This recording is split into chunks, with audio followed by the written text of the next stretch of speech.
రోహిణి చెంప పగలగొట్టి మొదటి పెళ్లి గురించి బయట పెట్టిన ప్రభావతి అక్క. అసలు ఇదంతా ఎలా జరిగిందనేది వీడియోని స్కిప్ చేయకుండా చివరి వరకు చూడండి. గుండె నిండా గుడిగంటలు అప్కమింగ్ ఎపిసోడ్స్ లో ఏం జరగబోతుందో ముందుగా తెలుసుకోవాలి అనుకుంటే వీడియోని లైక్ చేసి ఛానల్ని సబ్స్క్రైబ్ చేసుకుని పక్కనే ఉన్న బెల్ సింబల్లో ఆల్ పై క్లిక్ చేయండి. రోహిణి నిజ స్వరూపం ప్రభావతి తెలుసుకోవాలి అని మీరు కూడా కోరుకుంటే కామెంట్లో ఎస్ అని టైప్ చేయండి. మొత్తం మీద చూసుకున్నట్లయితే గనక మీనా బాలు ఇద్దరు కలిసి కామాక్షి దగ్గరికి వెళ్ళి రోహిణి గురించి ఎంక్వైరీ చేశారు కదా. ఇంకా కామాక్షి అయితే అదే విషయం ప్రభావతి ఇంటికి వస్తే ప్రభావతికి చెప్తుంది. ఏంటి మీనా బాలు రోహిణి గురించి అడిగారా? ఏమడిగారు అనగానే, అదే వదిన, రోహిణి వాళ్ళది మలేషియా అని నీకెలా తెలుసత్తా? మలేషియా నుంచి వచ్చిందని నీకెలా తెలుసు? తన కుటుంబం గురించి నీకేమైనా పరిచయం ఉందా అంటూ నన్ను ప్రశ్నలు అడిగారు వదిన. కానీ నాకు తన గురించి ఏమీ తెలియదు కదా. తను కేవలం పార్లర్కు వచ్చినప్పుడు పరిచయం అవడమే తప్ప తన గురించి నాకేమీ తెలీదు అని చెప్పనేసరికి, అవును, నాకు ఈ మధ్య రోహిణి మీద అనుమానం ఎక్కువగానే ఉంది. ఎందుకంటే రోహిణి ప్రవర్తన చూస్తుంటే అలా అనిపిస్తుంది. ప్రతిసారి కూడా ఏదొకటి చెప్పి వాళ్ళ నాన్న గురించి మ్యాటర్ వచ్చిన ప్రతిసారి ఆ మ్యాటర్ని డైవర్ట్ చేస్తూనే ఉంది అంటూ ప్రభావతి అంటుంది. మరి అలా అంటే ఎలా వదిన? వాళ్ళ నాన్న జైల్లో ఉన్నాడు గత 3 నెలలుగా.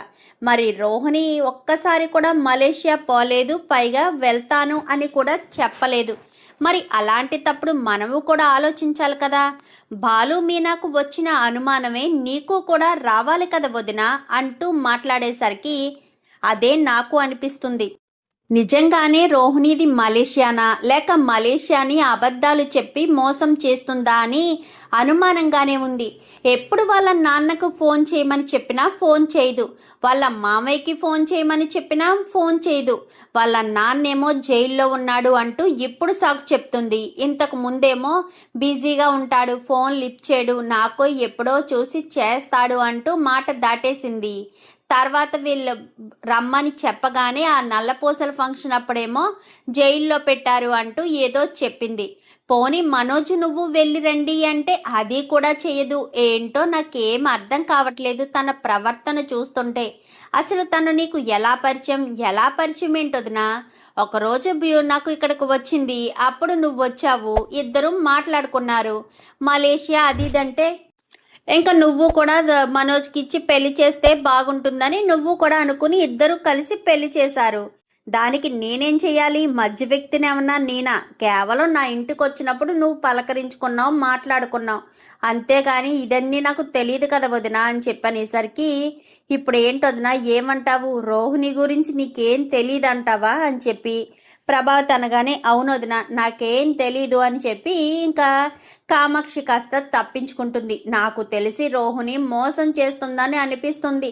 ఈ ప్రభావతికి ఆ విషయం తెలిస్తే నన్ను బ్రతకనివ్వదు.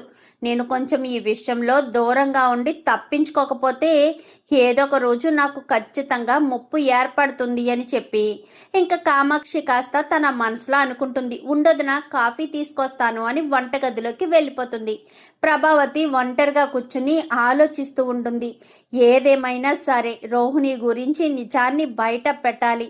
అసలు రోహిణి ఏంటో, తన మనస్తత్వం ఏంటో, మలేషియా మ్యాటర్ ఏంటో అన్ని విషయాలు బయటికి రావాలి అని ప్రభావతి కాస్త అనుకునే లోపే కామాక్షి కాఫీ తీసుకురావడం, స్టూడెంట్స్ రావడం బిజీ అయిపోతుంది. బిజీ అయిపోయేసరికి ప్రభావతి ఫోను మోగుతూ ఉంటుంది. ఎవరు ఫోను చూడు కామాక్షి అనగానే, అక్క అని ఉంది అనేసరికి, వదిన మీ అక్క ఫోన్ చేస్తుందనేసరికి, అక్క ఇన్నాళ్ళు లేనిది ఇప్పుడెందుకు గుర్తొచ్చాను నేను దీనికి? సర్లే వస్తున్నాను, నేను చేస్తానులే క్లాస్ అయ్యాక. ఇప్పుడు గనక ఫోన్ చేశానంటే క్లాస్ పీకుతుంది. మా అక్క అంటే నీకు తెలుసు కదా అనగానే, అవునవును, నువ్వెవరికి భయపడవు కానీ మీ అక్కకు భయపడతావని నాకు బాగా తెలుసులే వదినా అని చెప్పి కామాక్షి అనగానే, సరే వస్తాను అనేసరికి ఇంకా క్లాస్ అయిపోయిన తర్వాత అందరు పిల్లలందరినీ పంపించేసి రిలాక్స్గా కూర్చుని, ఏది ఆ ఫోన్ ఇలాగివ్వు అని ఫోన్ తీసుకుని ఫోన్ చేస్తుంది. ఏంటి ప్రభా ఏం చేస్తున్నావు అనగానే, ఏముందక్క, అది కామాక్షి ఉంది కదా, కామాక్షి వాళ్ళ ఇంట్లో భరతనాట్యం నేర్పిస్తున్నాను అనగానే, అక్కడికి వెళ్ళిన భరతనాట్యం వదిలిపెట్టలేదా? లేదక్క, ఒక 10 మంది వరకు పిల్లలు ఉంటారు, వాళ్ళకే క్లాస్ చెప్తున్నాను అనగానే తిని కూర్చోకుండా బాగానే ఏదో ఒకటి చేస్తున్నావు అనమాట. సరే, నేను ఒక వారం రోజుల్లో వస్తాను అక్కడికి, నాకు చిన్న పని ఉంది, ఒక 2 రోజులు మీ ఇంట్లోనే ఉంటాను అనేసరికి ఇక్కడకా అని చెప్పాను. కానీ మరి మీ ఇంటికే అని చెప్తుంటే ఇక్కడ కానీ అంటావేంటి, ఏ రావద్దా ఏంటి? ఆహా, అదేమి లేదక్క, రాక్క అని చెప్పి ఇంకా ఫోన్ పెట్టేస్తుంది. ఏంటంట అని చెప్పాను. కానీ ఏముంది, మా అక్క ఒక వారం రోజుల్లో వస్తుందంట, ఒక 2 రోజులు ఇక్కడే ఉండి అప్పుడు వెళ్తుందంట అని చెప్పనేసరికి, అవునా, ఇప్పుడు వస్తే నీకు ఒళ్ళంతా షివరింగ్ వస్తుంది కదా వదిన? ఖచ్చితంగా వస్తుంది.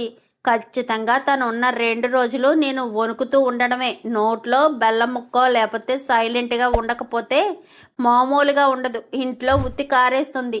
నా కోడళ్ళ ముందు నా పరువు తీయడం ఖచ్చితంగా జరుగుతుంది అనేసరికి చూడాలి ఏం చేస్తుందో ఏంటో అని చెప్పి కామాక్షి అనుకుంటుంది. ఏంటి మనసులో తిట్టుకుంటున్నావు కదా, హ్యాపీగానే జరుగుతుంది అని ఓ తెగ సంబరపడుతున్నావు కదా అంటూ ప్రభావతి అనగానే, నేనెందుకు వదిన అలా అనుకుంటాను? అలా అనుకుంటే మాత్రం నువ్వు అనుకోనిస్తావా ఏంటి, బ్రతకనిస్తావా ఏంటి అంటూ మాట్లాడేసరికి, చాలా ఆశలున్నాయి కామాక్షి నీలో అని చెప్పి ఇంకా ఇద్దరు మాట్లాడుకుంటారు. మాట్లాడుకున్న తర్వాత సర్లే అని ఇంకా పని అయిపోయిన తర్వాత సరే నేను వెళ్ళొస్తాను అని అక్కడి నుంచి వెళ్తుంది. వెళ్ళడంతో సత్యం హాల్లో కూర్చుంటాడు. మా వదిన ఫోన్ చేసిందా నీకు అని చెప్పాను. కానీ అంటే మీకు ఫోన్ చేసిందా? చేసింది, నువ్వు ఫోన్ ఎత్తలేదంట కదా, అందుకు నాకు చేశారు. ఒక వారం రోజుల్లో వస్తాను, 2 రోజులు ఉండి అక్కడ కొన్ని పనులున్నాయి, పనులు పూర్తి చేసుకుని వెళ్తాను అని చెప్పి ఫోన్ చేశారు. మరి నువ్వు చేసి మాట్లాడావా అని చెప్పాను. కానీ చేసి మాట్లాడాను. మీ అక్క వస్తుందనగానే నీలో కొంచెం వణుకు మొదలైనట్టుందే. నువ్వు ఎవరికి భయపడినా భయపడకపోయినా మీ అక్కకు బాగా భయపడతావు కదా అని చెప్పనేసరికి, అవును మరి భయపడతాను, ఏం చేస్తాను, భయపడక తప్పదు కదా అని ప్రభావతి అనగానే, సరే ఆ 2 రోజులు నీ మాట వినడం కొంచెం తక్కువ అవుతుందిలే, కొంచెం సైలెంట్గా ఉంటావు నువ్వు అని చెప్పి ఇంకా సత్యం నవ్వుకుంటాడు. ఏంటి నాన్న, ఏంటి నవ్వుకుంటున్నావు అనగానే, మీ పెద్దమ్మ వస్తుందిరా. అయితే అమ్మ నోరు మూతపడినట్టేనన్నమాట. పెద్దమ్మ ఎప్పుడో వస్తుంది, ప్రతిరోజు ఇక్కడే ఉంటే ప్రభావతమ్మ నోరు మూర్తిగా మూతపడిపోతుంది అని చెప్పనేసరికి, ఎవరొస్తున్నారన్నయ్య అని చెప్పాను. కానీ పెద్దమ్మరా అని చెప్పనేసరికి, పెద్దమ్మ వస్తుందా అని చెప్పి రవి అంటాడు. ఏంటి పెద్దమ్మ వస్తుందా అంటూ మనోజ్ అంటాడు. వీడి నోరు కూడా మూతపడుతుంది, వీడిన్ని వేషాలు వేశాడని తెలిస్తే పెద్దమ్మ ఉత్తి కారేస్తుంది వీడిని అని చెప్పాను. కానీ ఏంటి మీ పెద్దమ్మ వస్తుందనేసరికి అందరూ అంత కంగారు పడిపోతూ అంత హడలిపోతున్నారు. మీ పెద్దమ్మ అంటే అంత డేంజరా అనగానే, వస్తుంది కదా పార్లలమ్మ, నువ్వే చూస్తావు ఎంత డేంజరో, మనిషి ఎలాంటిదో నీకే బాగా తెలుస్తుందని ఇంకా బాలు చెప్తాడు. ఇంతకీ ఆవిడెవరో అనుకుంటూ రోహిణి కాస్త సైలెంట్ ఊరుకుంటుంది. ఎందుకంటే వాళ్ళ పెద్దమ్మ వాళ్ళ ఊరు పక్కనే ఉన్న పల్లెటూరే. కానీ రోహిణి వాళ్ళకి బాగా తెలుసు. ఎందుకంటే రోహిణి వాళ్ళ భర్త ఉన్నాడు కదా, తనకు స్వయాన మేనత్త, అంటే వాళ్ళ భర్త తరపున అలా మేనత్త మాట. సో రోహిణి గురించి తెలుసు. కానీ ప్రభావతికి విషయాలు ఏమీ తెలియదు. ఎందుకంటే వాళ్ళు వీళ్ళు మాట్లాడుకోవడం తక్కువ. వాళ్ళ తరపు నుంచి ఎవరూ రారు. కానీ అప్పుడప్పుడు ప్రభావతి వాళ్ళ అక్క మాత్రమే వస్తూ ఉంటుంది. ప్రభావతికి ఒంట్లో వెన్నులో వణుకు పుట్టేటట్టు చేస్తూ ఉంటుంది. అంతవరకు మాత్రమే జరుగుతుంది. ఇంకా అలాగే ఉండేసరికి సరే అని, వారం రోజులు కదా అని ప్రభావతి రిలాక్స్గా ఉంటుంది. రిలాక్స్గా ఉండేసరికి ఇంకా ఎవరి పనులు వాళ్ళు చూసుకుంటూ ఉంటారు. ఇంకా అలా చూసుకుంటూ ఉండగా రీతు పెట్టిన కాంటెస్ట్లు అవి ఇవి అని చెప్పి అనేసరికి కొంచెం రవి బిజీగా ఉంటాడు. ఏంటి రవి, ఈ మధ్య కాలంలో చాలా బిజీ అయిపోతున్నావు, ఫోన్ చెయ్యట్లేదు, నేను చేసినా లిఫ్ట్ చేయడం లేదు, ఏంటి సంగతి? ఆ నీతుని ప్రేమిస్తున్నావా ఏంటి అనగాని, ఏం మాట్లాడుతున్నావు శృతి, నేను నిన్ను ప్రేమించి పెళ్లి చేసుకున్నాను, ఆ విషయం మర్చిపోయావా? రీతుని ప్రేమిస్తాను అని ఎలా అనుకుంటున్నావు? రీతు నా బాసు, కానీ తను నాకంటే చిన్నది కాబట్టి ఫ్రెండ్లీగా పేరు పెట్టి పిలవమని చెప్పింది, అంతే తప్ప అంతకు మించిన క్లోజ్నెస్ ఉండదు. పైగా తను ఫారెన్లో చదువుకుని వచ్చింది కాబట్టి ఆ స్పీడ్ కల్చర్ అది తనకు అలవాటయ్యి కొంచెం క్లోజ్గా మూవ్ అవుతుందే తప్ప అంతకు మించి తను ఏమీ చెడ్డ క్యారెక్టర్ ఏం కాదు. తన హద్దులు దాటి ఎప్పుడూ తను ప్రవర్తించనూ లేదు. చనివిచ్చింది కదా అని మనము ఓవర్ చేసినా తను ఊరుకునే రకమైతే కాదు. ఆల్రెడీ మా రెస్టారెంట్లో అందరికీ తనంటే భయం ఉంది, గౌరవం కూడా ఉంది. అట్ ది సేమ్ టైం తను చిన్నది కాబట్టి పేరు పెట్టి పిలవమని చెప్తుంది అంతే. అంతకు మించి ఏమీ లేదు. అయినా నేను నిన్ను మనస్ఫూర్తిగా ప్రేమించి పెళ్లి చేసుకున్నాను. అలాంటిటప్పుడు వేరే అమ్మాయి వైపు నేను ఎందుకు చూస్తాను రవి, చూస్తాను శృతి అంటూ మాట్లాడేసరికి, అంటే ఏం కాదు, ఇప్పుడు పెళ్ళైన వాళ్ళు కూడా వేరే అమ్మాయి వెంట పడుతున్నారు కదా, మళ్ళీ ప్రేమ కలుగుతుంది కదా, నాకలా కలగదులే అంటూ రవి చెప్తాడు. చెప్పిన తర్వాత సర్లే అని చెప్పి అక్కడి నుంచి అంటే వాళ్ళ పనులకి వాళ్ళు వెళ్ళిపోతారు. 2 రోజుల వారం రోజుల ఇంచుమించుగా అయిపోతుంది. వారం రోజులు అయిపోయిన తర్వాత బాలుకి ఫోన్ వస్తుంది. అది పొద్దుటే బాలు పడుకునుండగా నిద్రపోతున్న సమయంలో ఫోన్ వచ్చేసరికి ఎవరు ఈ టైంలో ఫోను అని చెప్పి ఇంకా ఫోన్ కాస్త తీస్తుంది. అప్పటికే మీనా కూడా లేవదు. అంత ఉదయాన్నే ఫోన్ చేసేసరికి ఎవరో ఫోన్ చేస్తున్నారు చూడండి అని చెప్పి మీనా నిద్ర లేపడంతో ఫోన్ కాస్త ఓపెన్ చేసి చూస్తాడు. చూసేసరికి మా పెద్దమ్మ అని చెప్పాను కానీ ఇంత ఉదయాన్నేనా, మా పెద్దమ్మ అంతే, ఆవిడ అంతా అదో టైపు అని ఫోన్ లిఫ్ట్ చేయడంతో, ఏరా ఇంకా నిద్ర లేవలేదా, ఎక్కడున్నావు, నేను ఆల్రెడీ బయలుదేరాను, బస్సు ఇప్పుడే స్టార్ట్ అయింది, అక్కడికి రావడానికి 1 గంట పడుతుంది, ఇంత పొద్దుటే ఎందుకు పెద్దమ్మా, ఏ తర్వాత బస్సుకు రాకూడదా, ఏ పనైనా సరే పొద్దుటే మొదలు పెట్టడం నాకు అలవాటు అని తెలుసు కదా నీకు, అందుకే ఫస్ట్ బస్కే బయలుదేరి వస్తున్నాను, నేను దిగేసరికి నువ్వు బస్ స్టాండ్లో ఉండాలి అనగానే, సరే పెద్దమ్మా ఇంకా గంట టైం ఉంది కదా వస్తాను అని చెప్పాను. కానీ నేను బస్సు దిగేటప్పటికి నువ్వు అక్కడ లేకపోతే మాత్రం స్టార్టింగ్ నీకే పడతారే అని చెప్పాను. కానీ లేదు పెద్దమ్మ ఖచ్చితంగా వస్తానని ఇంకా ఫోన్ పెట్టేసి, మీనా వెళ్ళి కొంచెం టీ పెట్టు, మా పెద్దమ్మ వచ్చేసరికి బస్ స్టాండ్కి వెళ్ళి లేకపోతే మాత్రం అస్సలు ఊరుకోదు, ఈ నిద్ర ఏదో కాలితే అక్కడ కారులో కూర్చుని నిద్రపోతాను, ఇక్కడ మాత్రం ఉండను,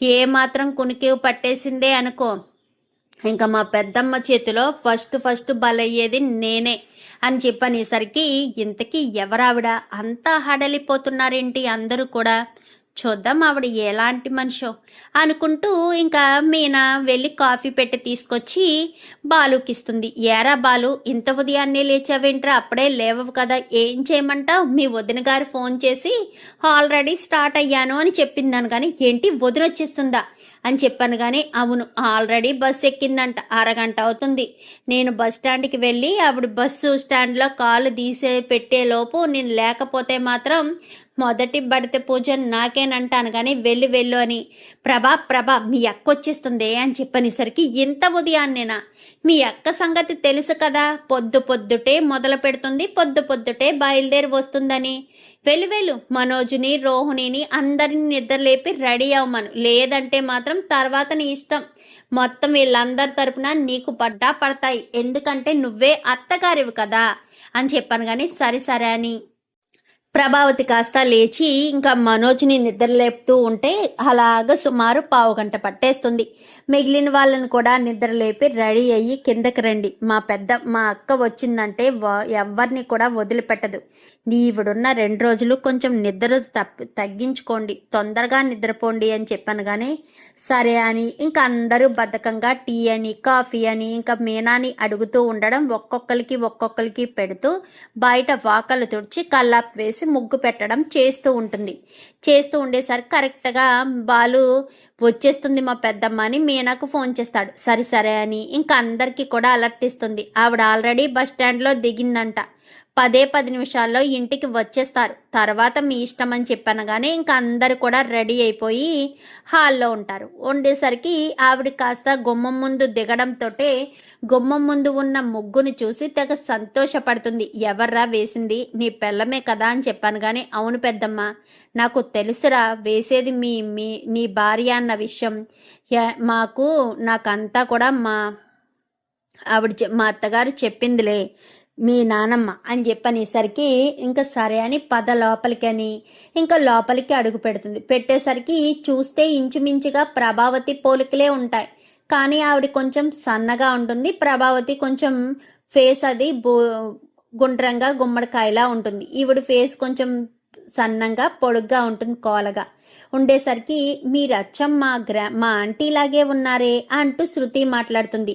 నేను మీ ఆంటీలా ఉండడం ఏంటి? మీ ఆంటీయే నాలా ఉంటుంది. ముందు నేను పుట్టానా మీ ఆంటీ పుట్టిందా అంటూ మాట్లాడేసరికి శృతి కొంచెం సైలెంట్గా ఉండు, యారా నీ పెళ్ళమా అని చెప్పి రవిని అడగానే అవును పెద్దమ్మా అని చెప్పనేసరికి నువ్వేనా డబ్బింగ్ చెప్తావంట కదా అని చెప్పాను. కానీ అవునండి డబ్బింగ్ చెప్తాను అనగానే మిమిక్రీ ఆర్టిస్ట్వా?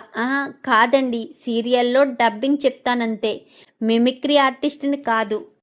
ఇంకా యారా మనోజు నీ పెళ్ళం ఎదురా అని చెప్పాను. కానీ అది రెడీ అవుతుంది పెద్దమ్మ అనేసరికి ఇంకా వచ్చి కూర్చుంటుంది. కాఫీ తీసుకోండి అనగానే కాఫీ తీసుకుని తాగుతూ ఉండగానే గబగబా రోహిణి కాస్త వచ్చి మనోజ్ పక్కన నిలబడుతుంది. నిలబడి బొర్రెత్తి ఆవిడ వంక చూసేసరికి ఆవిడ షాకు, ఇటు రోహిణి షాకు. కూర్చుని టీ తాగుతున్న ఆవిడ కాస్త లేచి నిలబడి ఆ టీ కప్పుని అలానే వదిలేస్తుంది. అలానే వదిలేసేసరికి ఇంకా రోహిణి వంక అలా చూస్తూ ఉంటుంది. బాలుగాడికి అనుమానం వచ్చి ఏంటి అలా చూస్తున్నావు అనగానే ఇంకా ఎవరితో ఏం మాట్లాడకుండా వెళ్ళి తనెవర్రా అని చెప్పాను. కానీ నువ్వేంటి ఇక్కడ అని చెప్పనేసరికి ఏంటి పెద్దమ్మ నీకు తను తెలుసా అనగానే నువ్వేంటి ఇక్కడ కళ్యాణి అని చెప్పనేసరికి కళ్యాణియా అని చెప్పాను. కానీ అవును దీని పేరు కళ్యాణియే కదా, అయినా నువ్వేంటి మనోజ్ గాడి పక్కన వచ్చి నిలబడ్డావు, యారా నీ పిల్లమేది అనగానే తనే పెద్దమ్మ నా భార్య అనేసరికి ఏంటి దీన్ని చేసుకున్నావా అని చెప్పనగానే తను నీకు ముందే తెలుసా అక్క అని చెప్పనేసరికి ముందే తెలియడం ఏంటే, పోయి రెండో పెళ్లి దాన్ని ఇచ్చి పెళ్లి చేసావేంటే నీ కొడుక్కి, చిన్నప్పటి నుంచి వాడిని నెత్తినెక్కించుకుని చూసుకునేదానివి కదా, ఏ పని చెప్పకుండా సోమరిపోతలా చూసుకునేదానివి, అలాంటిది నీ కొడుక్కి రెండో పెళ్లిదాన్ని తీసుకొచ్చి పెళ్లి చేసావా అంటూ మాట్లాడేసరికి ఏం మాట్లాడుతున్నావక్క, రెండో పెళ్లిదాన్ని తీసుకొచ్చి పెళ్లి చేయడం ఏంటి, రోహిణికి ఇదే మొదటి పెళ్లి అనగానే రోహిణియ దీని పేరు కళ్యాణి, ఏంటేం మాట్లాడవు అంటూ చెంప చెల్లు మనిపిస్తుంది. చెల్లు మనిపించేసరికి అందరూ కూడా ఒక్కసారిగా హడలిపోతారు. ఇది నా మేనల్లుడు భార్యనే, నా మేనల్లుడు డాక్టర్ తిరగబడిపోయి చనిపోయాడు గుర్తుందా 8 సంవత్సరాల క్రితం, వాడి పెళ్ళమే ఇది, దీని పేరు కళ్యాణి, వీళ్ళది కేపీ పాలెం, అక్కడే ఉంటారు వీళ్ళు, కానీ మేము వేరే చోట ఉంటాము, అయినా ఇదెలా నీకు తగిలిందే, ఇది ఎక్కడో పల్లెటూరులో కదా ఉండేది, ఎవరో రాజమండ్రి అమ్మాయి మలేషియా అమ్మాయి అంటూ మాట్లాడేవి కదే అని చెప్పాను. కానీ మలేషియా తనదే అక్క అనగానే దీనిది మలేషియానా, ఎవరున్నారు, దీని బాబున్నాడని చెప్పిందా, దీనికి అసలు బాబే లేడు, దీని బాబు అప్పులు చేసి చచ్చిపోతేనే వీళ్ళమ్మ నా మేనల్లుడికి వయసు పెద్దదైనా అప్పు తీరుస్తాడు అని చెప్తే వాడికి ఇచ్చి పెళ్లి చేసింది. అప్పటికి ఇది చిన్నపిల్ల, దీనికి అప్పటికి 18వ సంవత్సరం ఎంతో, పెళ్ళైన సంవత్సరానికే మరి దీని జాతకం బాగోలేదో మరి ఆడికే ఆయుష్ లేదో తెలియదు. కానీ పెళ్ళైన సంవత్సరానికే డాక్టర్ తిరగబడి చచ్చిపోయాడు వాడు నా మేనల్లుడు, నీకు తెలుసు కదా, వాడి పెళ్ళికైతే మీరు రాలేకపోయారు అని చెప్పనేసరికి అవును అని చెప్పాను. కానీ అదే ఇది అని చెప్పనేసరికి ఒక్కసారిగా షాక్ అయిపోతుంది ప్రభావతి.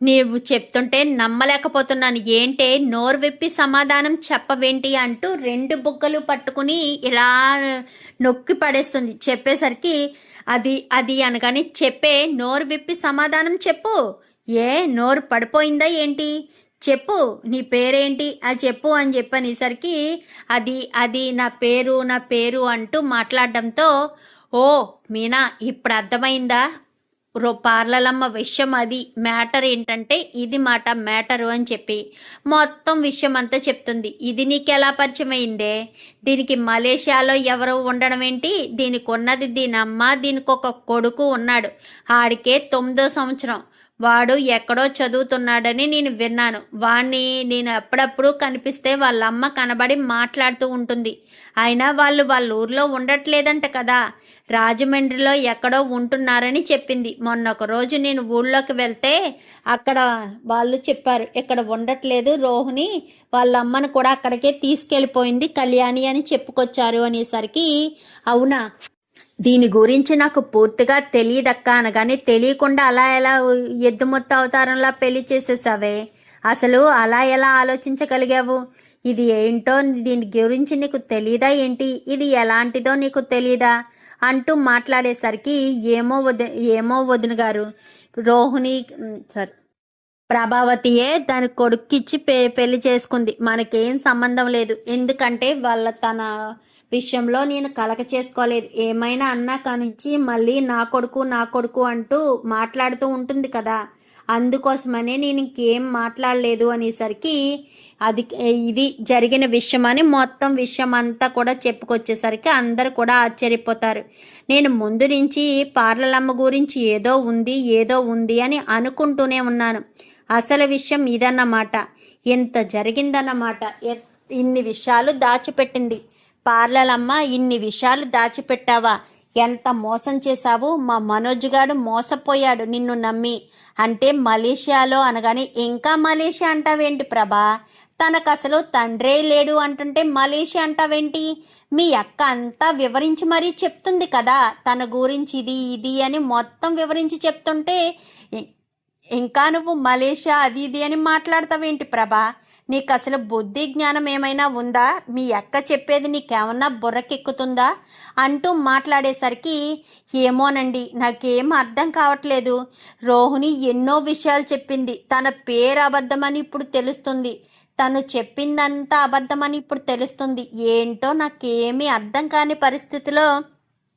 దిక్కుతోచని స్థితిలోనే నేను ఉన్నాను అని చెప్పి, ఇంకా ప్రభావతి కాస్త అనేసరికి, ఇంకెక్కడ దిక్కుతోచని స్థితి, నీ కొడుక్కి మలేషియా సంబంధం కోటీశ్వర్ల సంబంధం అని చెప్పి తీసుకొచ్చి చేశావు, అందుకే ఆ పిల్ల మీ నాన్న దగ్గరికి తీసుకెళ్ళు అన్న ప్రతిసారి ఏదో ఒక కహాని చెప్పుకుంటూ వస్తుంది, పైగా మా నాన్న మలేషియాలో జైల్లో ఉన్నాడు అంటూ పెద్ద అబద్ధాన్ని ఆడింది, ఎందుకంటే జైల్లో ఉన్నాడు అంటే ఇండియా రావడానికి కుదరదు, ఈ అమ్మాయి అక్కడికి వెళ్ళడానికి కుదరదు, అందుకోసమని ఇలా చెప్పుంటుంది అని చెప్పనేసరికి, ఇంతకీ రోహిణికి పాస్పోర్ట్ కూడా ఉండుండదు, ఎందుకంటే మలేషియా అయితే కదా పాస్పోర్ట్ ఉంటుంది, పాస్పోర్ట్ విషయం మొన్న ఎత్తినప్పుడే తన ముఖంలో టెన్షన్ కనబడింది, ఇన్ని అబద్ధాలు ఇన్ని మోసాలు చేస్తూ అత్తయ్య మిమ్మల్ని బాగానే మోసం చేసింది అంటూ ఇంకా మీనా అనేసరికి, ప్రభావతికి కోపం కట్టలు తెంచుకుని వస్తూ ఉంటుంది,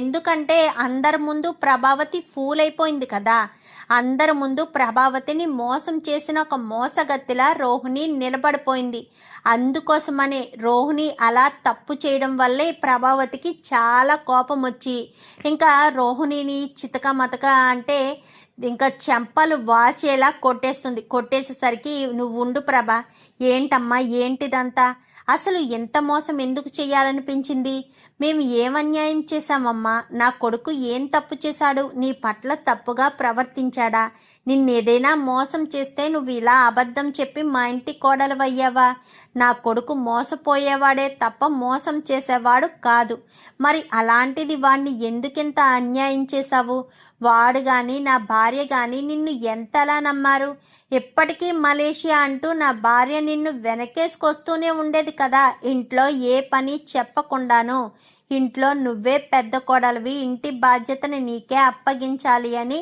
ఓ తెగ సంబరపడిపోతుంది ప్రభావతి అయితే, కానీ నువ్వు దాన్ని నిలువునా మోసం చేసావన్న విషయం తెలిసాక ప్రభావతి మాత్రం ఎలా తట్టుకోగలుగుతుంది చూడు, అది ఎంతలా కోపంగా, నాకు తన కొడుకు మోసపోయాడని, నువ్వు కోటీశ్వరరాలువి కాదని, ఇన్ని విషయాలు తెలిసిన తర్వాత, పైగా నీకు పెళ్ళయిందన్న విషయం కూడా తెలిసాక ప్రభావతి చూడు ఎలా దిగులు చెందిందో, దాని కొడుకుని అది ఎంత అల్లారముద్దుగా చూసుకుందో తెలుసా, ఇంట్లో వాళ్ళు మిగిలిన ఇద్దరు కొడుకులు ఎలా ఉన్నా, మౌనిక సంగతి ఎలా ఉన్నా, ప్రభావతి మాత్రం మనోజ్ని నెత్తిని పెట్టుకు చూసుకుంది, అలాంటి ప్రభావతికి ఇలాంటి అవమానం, ఇంత ఘోరమైన అవమానం తగలడం తను తట్టుకోలేకపోతుంది అని చెప్పి, ఇంకా సత్యం కాస్త అనేసరికి, అది కాదు మామయ్య అని చెప్పి ఇంకా బ్రతిమాలే ప్రయత్నం చేస్తుంది, నువ్వేం చెప్పాలన్నా నాకేం అవసరం లేదమ్మా, మీ అత్తగారికి చెప్పుకో,